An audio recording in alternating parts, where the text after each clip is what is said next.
Fala pessoal, tudo bem com vocês? Kim na área para mais uma videoaula.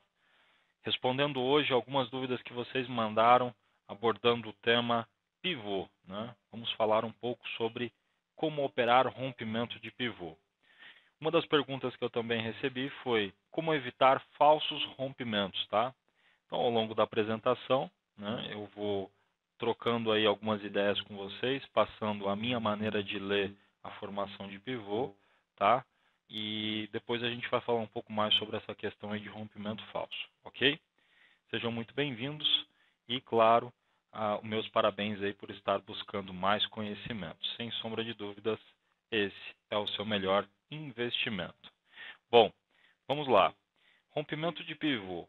Eu vejo que a maior parte dos iniciantes acabam, né, entrando muitas vezes atrasado demais nas operações, né? E especificamente essa condição, né, é uma das que o mercado mais oferece para a gente, né? Nós vamos ao longo do dia encontrar muitas formações de pivô, né? Porém, algumas delas, né, acabam ficando menos interessantes. Eu vou explicar para vocês o porquê que isso acontece, né? Normalmente, quando o mercado está bem volátil, os seus movimentos, né, são mais direcionais e muitas vezes as suas correções, né, acabam sendo maiores também, né? Então, quando a gente tem volatilidade, o mercado tem facilidade para lançar uma movimentação expressiva e quando ele corrige, ele também passa por uma correção expressiva, por um movimento significativo. Logo, os movimentos são grandes, propriamente dito, certo? Quando o mercado está mais tranquilo, a gente vai ter correções mais curtas. E quando essas correções são mais curtas, a gente consegue operar os rompimentos de uma forma mais confortável. Por quê? Porque naturalmente a resistência vai estar mais perto de um possível ponto de suporte. Então o mercado sobe, corrige um pouquinho e logo na sequência, quando ele volta a romper, a distância entre a linha vermelha, que nesse caso representa a resistência do topo anterior, e a linha azul, que nesse caso representa o suporte do fundo até então formado anterior, né, acaba sendo uma distância menor. Logo, o operador ele se sente mais à vontade para comprar esse rompimento. E esse é um tipo de rompimento que eu particularmente gosto, porque não há um risco tão grande, né? Muitas vezes eu fico esperando para comprar mais embaixo, nas retrações de Fibonacci, nas médias móveis, como eu já expliquei em outros vídeos para vocês disponível no meu canal, e o mercado não consegue chegar lá. Por quê? Porque justamente a correção foi mais curta, né? E na sequência ele volta e rompe essa resistência. Porém, quando o mercado muda um pouco o seu comportamento, a movimentação de correção acaba sendo maior. E quando ele lança outra onda de alta, né, a distância entre a linha vermelha, que é onde nós temos a resistência, e a linha azul, que é onde nós temos o último suporte, acaba ficando muito maior. E é aqui que mora o perigo. Aqueles que não conseguiram comprar nas retrações, nas médias, nesse caso a compra teria ficado mais próxima à linha azul, certo? Acabam comprando de forma tardia. O que isso significa? O mercado da linha azul até chegar na linha vermelha e até romper a linha vermelha, ele já consumiu, né, muito da sua força. Grande parte do movimento que ele tem de tendência, da sua projeção, ele já gastou saindo do ponto de suporte para vir até a resistência. Quando nós falamos resistência, coloquem isso, né, em letra maiúscula, de preferência aí, entre aspas, né, em uma situação como essa, né, onde o fundo anterior está distante, o gerenciamento de risco acaba ficando muitas vezes comprometido. E o que acontece com a maior parte dos operadores? Provavelmente você que está assistindo esse vídeo e já opera ou já operou pode ter passado por isso. E você que ainda não opera, precisa utilizar dessa videoaula para ter aí um filtro melhor nas suas operações. O que acontece? Você acaba se posicionando no rompimento da linha vermelha, mas você não admite deixar um stop abaixo da linha azul, abaixo do fundo anterior. Por quê? Você vai considerar um stop caro, longo demais. E aí o que acontece? você escolhe utilizar, né, um stop no meio do caminho. Porém, muitas vezes, né, o mercado bate nessa linha vermelha e logo na sequência ele acaba voltando, né, ou rompe por poucos pontos, por uma variação percentual pequena e acaba voltando. E qualquer outro stop que esteja no meio entre a linha vermelha de resistência e a linha azul de suporte, ele é um stop mais fraco tecnicamente falando, ok? E muitas vezes você compra acima da linha vermelha e o mercado sobe pouco, porque ele já, como eu falei anteriormente, gastou grande parte do seu fôlego, né? Parte do movimento de tendência da sua projeção, ele já consumiu saindo da linha azul até a linha vermelha. Então a dica é evitar esse tipo de rompimento. Mas qual seria então, Kim, a melhor condição aí? A melhor condição seria que o mercado não conseguisse romper a linha vermelha, testasse ela, na sequência fizesse uma correção não muito forte, não muito grande, certo? Então esse movimento aqui, naturalmente ele é menor, ou até mesmo acaba virando uma acumulação, e aí sim, posteriormente, o mercado consegue romper. Dessa forma, nós temos agora, em relação à linha horizontal, um fundo maior, ou seja, nós temos um fundo mais alto que o fundo anterior, o que nos permite, entre a linha vermelha que está sendo rompida, ou seja, a resistência onde nós vamos ter o sinal de compra, utilizar um stop mais curto nesse ponto onde nós temos uma seta apontando para um novo ponto de suporte. Ou seja, a partir de agora nós temos um gerenciamento de risco melhor, né? A mesma coisa a gente vai encontrar quando o movimento é descendente. Se o mercado está extremamente direcional, né, naturalmente as correções vão ser menores. Então a distância entre o rompimento de um ponto de suporte, nesse caso representado pela linha azul, e a linha vermelha, que nesse caso representa a resistência, acaba sendo menor. Então, quando esse espaço é pequeno e eu não consigo novamente me posicionar nas médias, nas retrações, sim, eu vou vender o rompimento da linha azul. Se eu considerar esse um stop caro, um stop muito longo, eu vou novamente interpretar, né, que eu preciso filtrar essa condição e esperar uma movimentação melhor, né? O mercado passa por uma correção, lança outra onda, testa o fundo anterior, não consegue romper o fundo anterior, e aí ele faz aquele pullback curto, novamente uma correção pequena, e quando ele marca uma resistência mais próxima da região de suporte, ou seja, ele está acumulando próximo à linha de suporte, isso fortalece, em tese, um gerenciamento de risco melhor e também um potencial melhor ao romper o fundo anterior, ok? Então esse é o tipo de condição que eu particularmente gosto bastante, né? Tanto para comprar quanto para vender. Essa movimentação que vem para romper o fundo anterior, né, eu até entendo que ela pode ser de acumulação, ok, pessoal?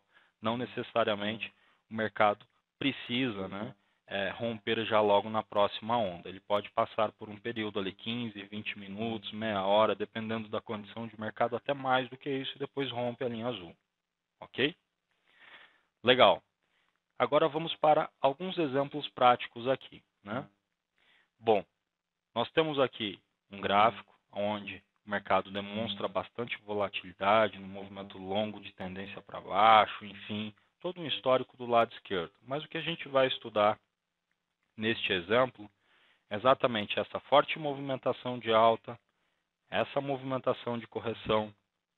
Percebam que nessa correção há um acúmulo, o mercado tem vários candles, né, positivos e negativos aqui, e a partir de então a gente consegue demarcar aonde será o ponto de compra no rompimento. Aqui eu tenho uma observação para fazer. Muitos vão utilizar o extremo, a sombra do candle, né?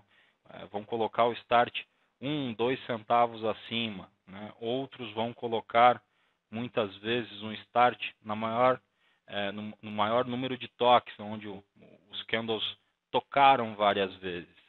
Aliás, Kim, o que você gosta mais, né? Eu prefiro olhar para o maior número de toques. Então, eu desconsidero muitas vezes essa sombra, esse pavio que a gente tem nesse exemplo, e vou colocar o meu start um pouco antes. Vou também aqui dar uma dica para vocês, essa dica é valiosa, né? eu gosto de olhar para o book de ofertas independente do ativo. Pode ser o dólar, pode ser o índice, pode ser ações, né? Por exemplo, para entender aonde é que eu tenho uma grande concentração vendedora, né? Se isso for no intraday, ou seja, se nós estivermos falando de gráficos de 1, 5, 15, 60 minutos, por exemplo, nós também vamos ter histórico do próprio pregão, né? E isso faz com que a gente entenda quais são os players que estão vendendo e qual é a casa de preços que eles estão vendendo naquele pregão específico. Então, eu gosto de olhar para essas informações e coloco o meu start um pouco acima, 1 centavo acima se for ação, 5 pontos se for o índice, meio ponto se for o dólar, acima do número que eu venha a definir como o número mais forte, ok? Então eu já sei aonde vai ser o ponto de compra. Agora eu vou definir aonde vai ser o meu stop, que é o fundo anterior. A dúvida agora é exatamente a seguinte: qual o meu potencial de alvo? O meu alvo é o topo anterior ou as projeções, né? E logo quando o mercado consegue de fato romper, a gente vê uma forte movimentação, tá?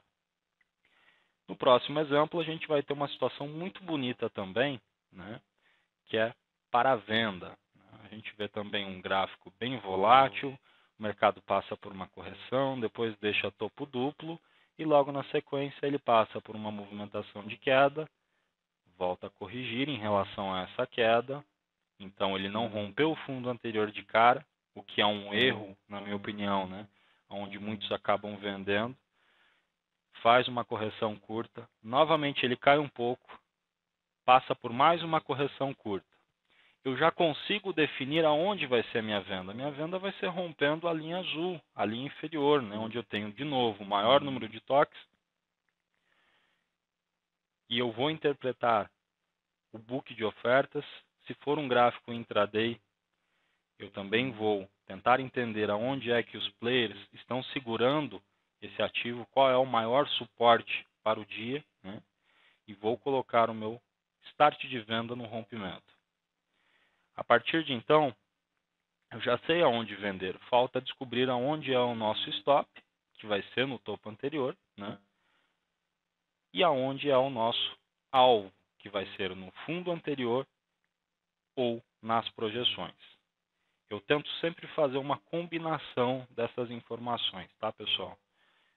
Eu acho que essa combinação acaba gerando pontos muito mais importantes e que tem uma probabilidade, uma estatística grande de ser atingido, né?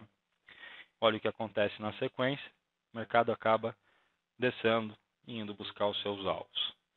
Bom, vocês puderam perceber que eu não coloquei, né, nem o nome do ativo e nem periodicidade gráfica. Por que eu fiz isso? Foi proposital. Porque essa leitura funciona para todos os tempos gráficos, do 1 minuto até o gráfico diário, semanal, mensal. Vale lembrar que quando a gente pega os extremos, um gráfico de 1 minuto, a gente tem mais ruído, né? Então lá a gente vai ter mais sinais falsos.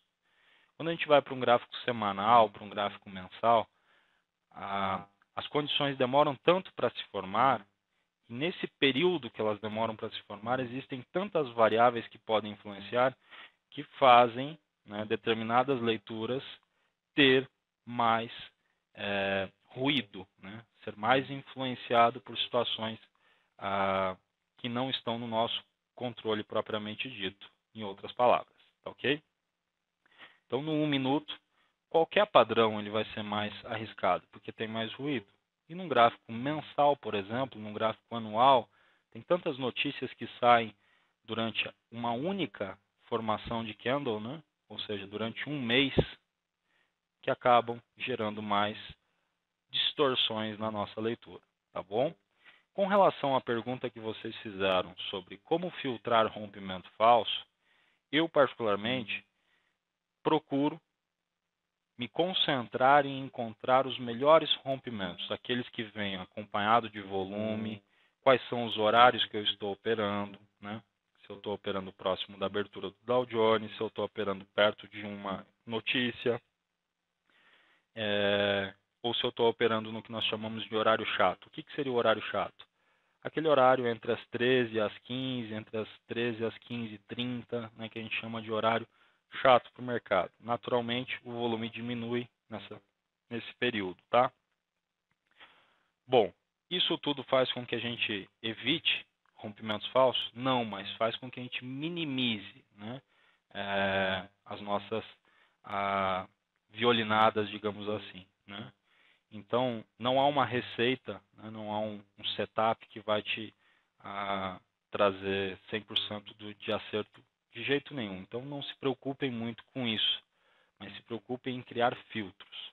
Buscar os melhores rompimentos, que eu interpreto ser esses, né, não aqueles que o mercado vem já de um movimento bem esticado e acaba rompendo de forma tardia. Você vai se posicionar, o mercado já gastou grande parte do seu fôlego, grande parte da sua projeção.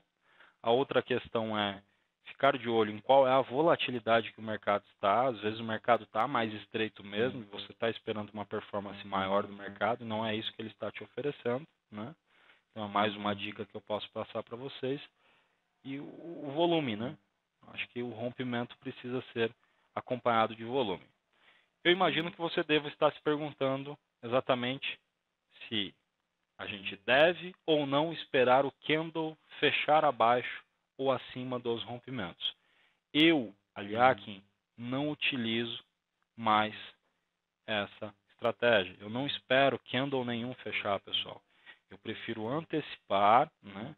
Eu pago para ver, corro o risco de um rompimento falso, mas eu entro no ato do rompimento. Isso porque o meu perfil se adapta melhor a esse tipo de estratégia, né? Eu já vi muitas vezes, né, a gente tentar esperar a confirmação, não, um candle fechar abaixo ou acima, e aí o mercado vai embora e a gente fica sem se posicionar. Então, quando a condição ela está bonita, eu coloco o meu start 1 centavo abaixo ou acima se for ações, meio ponto se for o dólar e 5 pontos se for o índice. Eu entro no ato do rompimento, então não preciso esperar o fechamento no meu modo de entender, tá ok? Espero que vocês tenham gostado da videoaula, né? Qualquer dúvida, estou sempre à disposição. Mandem suas sugestões de temas para os próximos vídeos. Meu muito obrigado. Se inscrevam aí no canal e qualquer dúvida, estou sempre à disposição. Um grande abraço do Kim, saúde e paz e até a nossa próxima videoaula.